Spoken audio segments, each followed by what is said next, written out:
Why are we afraid of the dark? Not because darkness can touch us, not because darkness has teeth, not because every shadow hides a monster. We are afraid of the dark because darkness takes information away. You turn off the light, and the same room becomes harder to read. The chair in the corner becomes a shape. The jacket on the door becomes a figure. The hallway seems longer. The silence feels louder. Your eyes search for movement, but the world gives you fewer details, so your brain begins to fill in the missing parts. Suddenly, the dark does not feel empty. It feels occupied. Fear of the dark is not really fear of darkness itself. Darkness is only the absence of light. What scares the human brain is what darkness does. It hides distance, edges, faces, movement, and intention. It makes the familiar less certain. It turns ordinary objects into unfinished patterns. And when the brain cannot see clearly, it starts guessing. The problem is that the brain does not guess neutrally. It usually guesses toward danger, because for most of human history, guessing danger too early was safer than recognizing danger too late. In daylight, the world corrects your imagination. You can look at a sound and see the branch moving. You can look at the floor and see the shoe, the chair, the door, the path. Details give the brain boundaries. But in darkness, those boundaries weaken. A small sound becomes harder to explain. A shadow becomes harder to name. A shape becomes harder to measure. The brain asks, "What is that?" And when the world does not answer clearly, fear begins to answer for it. This is an ancient survival system. Long before electric lights, safe bedrooms, locked doors, and phone screens, night was a time of reduced control. During the day, early humans could see predators, cliffs, snakes, strangers, tools, paths, and faces. At night, many of those signals disappeared. The same landscape became full of unknown spaces. A rustle in daylight might be wind. A rustle in darkness might be something moving nearby. Your modern room may be safe, but the survival brain was built in a world where unseen things could matter. That is why the fear can start before anything actually happens. The body prepares because the brain cannot confirm safety. Your muscles tighten. Your ears become sharper. Your eyes widen. Your breathing changes. You may want to check the hallway, turn on a light, close the closet, look behind you, or pull the blanket higher. These actions may seem childish, but they follow an old safety pattern. Gather information, create a boundary, reduce uncertainty, and stay near protection. The dark makes ordinary objects transform, because the brain is a pattern machine. It wants to identify things quickly. If a pile of clothes could be a crouching person, the brain may react before it verifies. If a coat could be a figure, the brain may treat it as a figure for a moment. This is not stupidity. It is caution. If you mistake a jacket for danger, you feel fear and then calm down. If you mistake danger for a jacket, the cost could be much higher. Fear favors false alarms. This is why the imagination becomes louder at night. During the day, light limits imagination. At night, uncertainty gives imagination more space. The mind starts building possibilities. Maybe that sound was the house settling. Maybe it was the wind. Maybe it was an animal. Maybe it was someone outside. Maybe it was something in the room. The darker it gets, the more the mind becomes a storyteller. And fear is one of its oldest stories.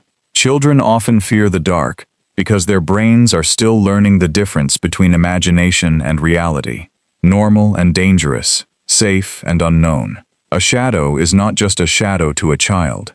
It is an unfinished shape. A strange sound is not just a sound. It is a mystery. Children also depend more strongly on caregivers for safety. So darkness can feel like separation. A nightlight, a familiar voice, an open door, or a bedtime routine helps, because it gives the brain safety signals. The light does not need to remove all darkness. It only needs to give enough edges for the mind to stop guessing wildly. Adults carry the same system, but we cover it with logic. We tell ourselves, nothing is there. This is my home. That sound is normal. I have seen this room 1,000 times.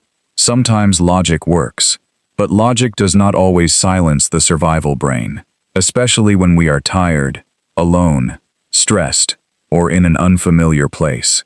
At night, there are fewer distractions, fewer visual details, and fewer social signals. A floor creak that disappears during the day becomes an event at midnight. A distant sound becomes a question. Silence makes the brain listen harder. Fear of the dark is also fear of exposure. In darkness, you may feel that something could see you while you cannot see it back. That imbalance is deeply unsettling. If something is watching from the dark, it has information you do not have. It knows where you are, but you do not know where it is. It can read you, but you cannot read it. This is why glowing eyes in darkness are such a powerful image. They suggest an observer hidden inside uncertainty. For ancient humans, this was not only fantasy. Many animals move well in low light. Human night vision is limited compared to many predators and nocturnal creatures. Humans had tools, groups, intelligence, and fire. But alone in the dark, the advantage could shift. Darkness belonged more to creatures with sharper hearing, stronger smell, and better movement in shadows. So the human brain learned to respect the night. The campfire changed that relationship. Fire created a circle of visible safety.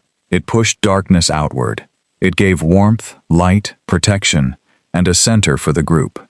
Around the fire, humans could see faces, read expressions, share stories, watch movement, and stay close.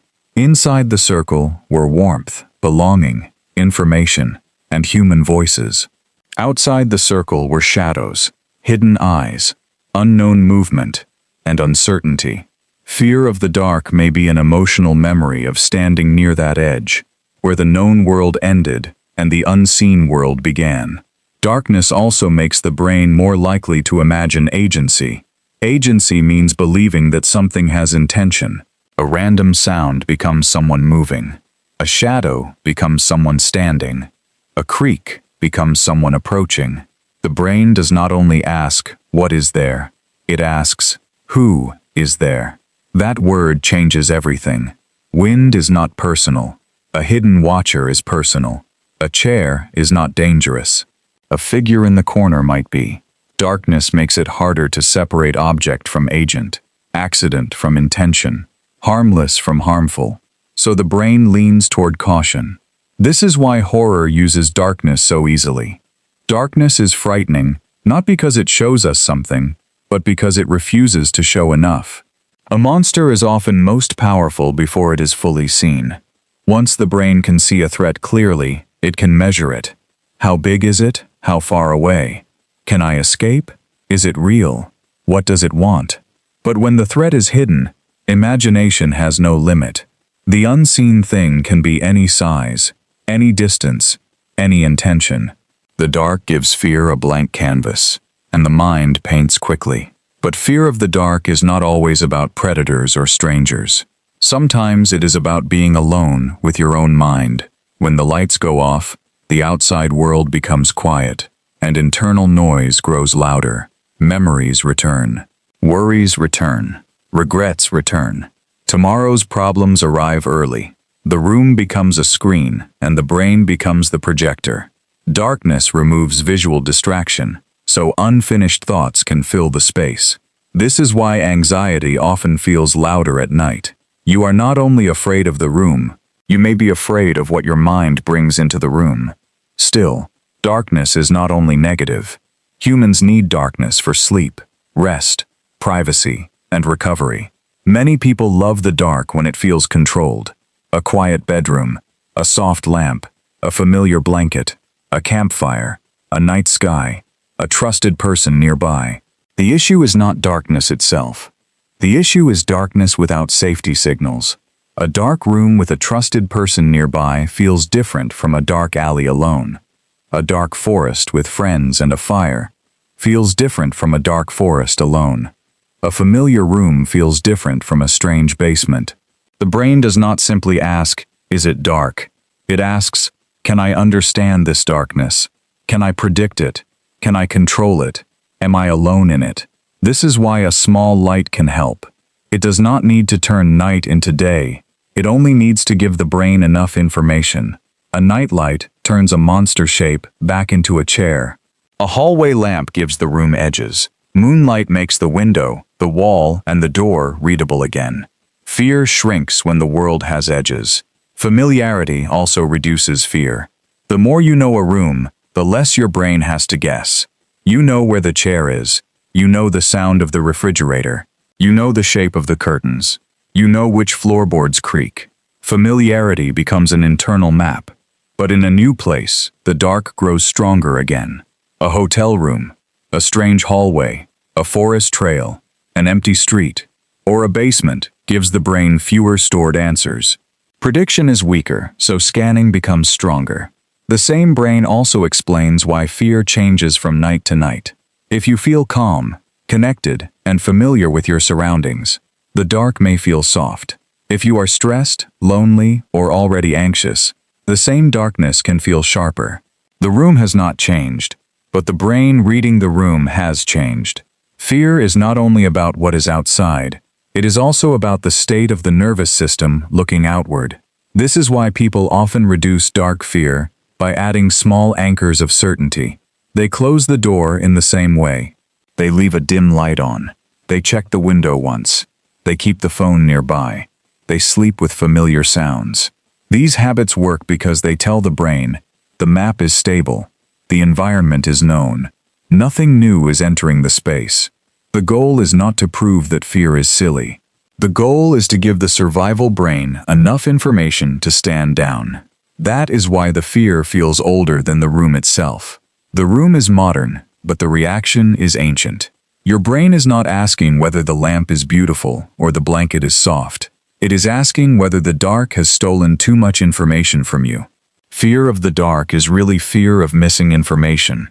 It is the fear of not knowing what is near you, what made the sound, whether the shape is harmless, whether you are alone, and whether you are safe. Darkness says nothing. The brain hears. Something could be there. That is why we are afraid of the dark. Not because darkness is evil, not because adults are secretly children, not because the fear is meaningless. We fear the dark because the human brain was built to survive in a world where unseen things could matter. The darkness hides the map. The mind fills the map. The body prepares for what might be there. So the next time a shadow looks strange after the lights go out, remember, your brain is not simply being foolish. It is running an ancient survival program. It is trying to protect you from uncertainty. It is asking the oldest question of the night. What is out there? And in the dark, that question can feel louder than anything you can see.